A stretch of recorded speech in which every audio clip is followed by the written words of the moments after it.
baby's brain. Vamos hoje falar da saúde mental dos bebés, é isso? Então. Se calhar temos vindo a falar muitas vezes no desenvolvimento e nas capacidades que eles têm, mas se calhar também é importante começarmos a falar de alguns sinais, aquilo que nós chamamos de sinais de alerta, para que os pais possam perceber quando é que é necessário Uma intervenção. Pedir ajuda. Sim, e claro. Perceber o que é que se passa Temos com eles. vídeos disponíveis quando achar conveniente. Doutora, por favor, diz. Vou dizendo. Exatamente, Ok. Muito bem. Então vamos lá.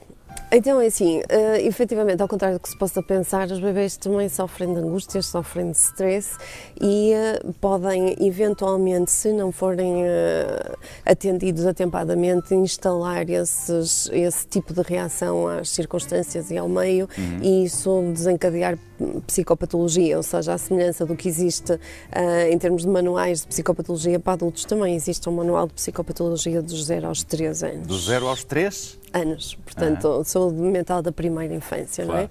não é? Cada vez mais nós sabemos que as bases dos primeiros anos, ontem cruzava-me com um artigo em que um neurocientista dizia que os cangurus resumiam a investigação toda, todos os anos dele de investigação, porque cada vez mais nós percebemos que a relação do bebê com a mãe, que a relação, neste caso, os cangurus trazem os seus Sim. bebês após o nascimento imaturo deles na sua bolsa durante aquele tempo e de facto nós fomos ao longo dos tempos perdendo a nossa bolsa imaginária e o que nós sabemos é que efetivamente tudo o que diz respeito à saúde mental, ou seja, todos os subsistemas que se vão desenvolvendo ao nível da atenção, do raciocínio, todo o cérebro se está a desenvolver e portanto também estamos a desenvolver áreas específicas. Sim, é provavelmente a fase mais importante.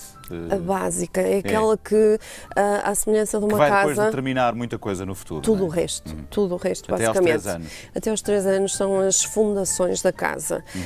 Mais tarde, eventualmente, a casa pode ter que sofrer reparações, mas nós nunca Sim, até aos conseguimos 3 ir. anos é a fundação, depois Isso é vai um até aos edifício. 7 as paredes, não? E vamos por aí fora, Sim, não é? vai-se construir. E eventualmente há coisas que se calhar são de superficiais, que podemos alterar com Sim, uma mas pintura. isso é a pintura, não é? Isso já é a Mas- parte da pintura, arranjar uma telha ou outra, mas está lá a estrutura. Exatamente, quando a construção dessa estrutura não corre tão bem quanto desejaríamos, isso pode eventualmente trazer problemas futuros, não só em termos de saúde mental do próprio bebê, como mais tarde em criança, como hoje em dia conseguimos perceber as relações entre as falhas existentes na primeira infância, por exemplo, a diabetes, a hipertensão arterial, ou seja, os Estados Unidos são ótimos nesse aspecto porque têm amostras brutais de milhões de pessoas e há 2 anos saíram estudos interessantíssimos que relacionam a infância que os adultos que recorriam aos seguros por hipertensão, por diabetes, por o que fosse, tiveram e, portanto, sim. conseguimos Havia uma relacionar relação, questões físicas, portanto, saúde sim, física. saúde física, já não é saúde mental, é mesmo a saúde Só mental, física, exatamente. não é? Ora, tem que perceber, primeiro dizer lá para casa, portanto, já percebemos que, e há pouco falava nisso, as crianças, os bebés neste caso, sofrem também de stress, não é? Ele existe, eles Exatamente. sentem. E há depois o stress Tóxico. tóxico. não é? Exatamente. Que Ou é seja, o quê? o stress normal é aquilo que nós, durante a vida, durante o dia, vamos tendo ao longo das nossas experiências, que pode ser, por exemplo, eu ir a atravessar uma estrada e ver um carro aproximar-se e rapidamente eu tenho uma reação inata de descarga de algumas hormonas, de alguns neurotransmissores que me fazem atuar, que regra geral é fugir, eventualmente, não é? Antes que o carro nos apanhe, Sim. ou eventualmente numa situação de agressão, poder reagir. Aqui nós estamos a ver os efeitos nocivos desse stress, ou seja, nós temos este subsistema que é acionado quando nós percebemos stress. Pode ser uma percepção subjetiva, não é? Por exemplo, eu vou ter um exame, eu acho que aquilo vai correr mal, não tenho propriamente um urso nem um leão ali à frente, mas cá dentro eu sinto como tal. E este É algo sistema... que vai criar angústia. Não necessariamente, Não? ou seja, este é um sistema que é para nos proteger, não é? Que existe dentro de nós para nos proteger. quando eu sou confrontado com muitas situações de stress, ou quando numa situação de stress eu não tenho um adulto que me possa confortar e me fazer levar aos níveis básicos, normais, calmantes, o que acontece é que este sistema fica ligado em on continuamente. Sim. E inunda o cérebro. E como vimos E é de tal ali, forma tóxico que inunda o corpo, não é? Que inunda tudo. destrói células, ou seja, aquela coisa que falamos a semana passada, Sim. da poda neuronal, pode acontecer por excesso de cortisol no sistema. E isso acontece quando as situações são de stress persistente, stress muito elevado, ou quando não há um adulto que possa abafar, conter aquilo que o bebê está a sentir. Muito bem. Vamos tentar rapidamente dar aqui algumas explicações para quem nos acompanha, contando naturalmente com a doutora Clementina, que é perceber, enfim, para os pais, para os educadores, para os avós, eventualmente, sinais de alerta. Ou seja, quando é que deve soar o alarme para que possamos ter maior, ou levar o nosso filho, neto, educando a uma consulta.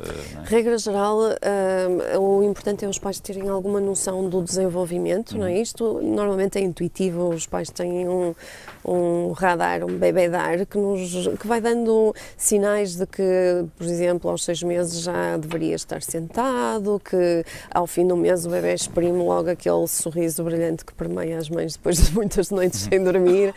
Este tipo de sinais que são desenvolvimento normal, se um pai se apercebe que há qualquer coisa, e os pais dizem muito nas consultas, há qualquer coisa que não me parece bem, há qualquer coisa, não sei muito bem o que é, mas há qualquer coisa.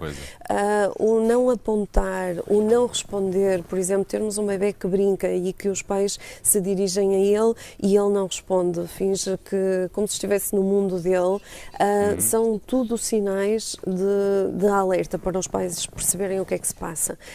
Também coisas que o bebê já fazia, por exemplo, ser capaz de dizer mamã ou papá e deixar de fazê-lo. De resto, estamos a ver um vídeo que ilustra de alguma forma pais com crianças e os sinais de alguma forma. No fundo, também, e para além disso, também ilustra aquilo que é mais importante, ou seja, como é que os pais podem prevenir qualquer problema de saúde mental?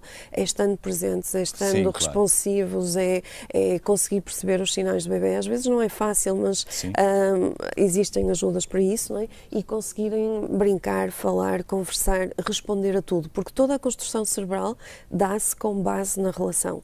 Sem ela, existe uma coisa que se chama neurónios espelho, ou seja, quando a mamã ou o papá olham para o bebê e se sentem bem, se sentem calmos, brincam, têm interesse, o bebê está a desenvolver, está a ativar as mesmas estruturas no seu cérebro, como se fosse um espelho daquilo que a mamãe está a sentir.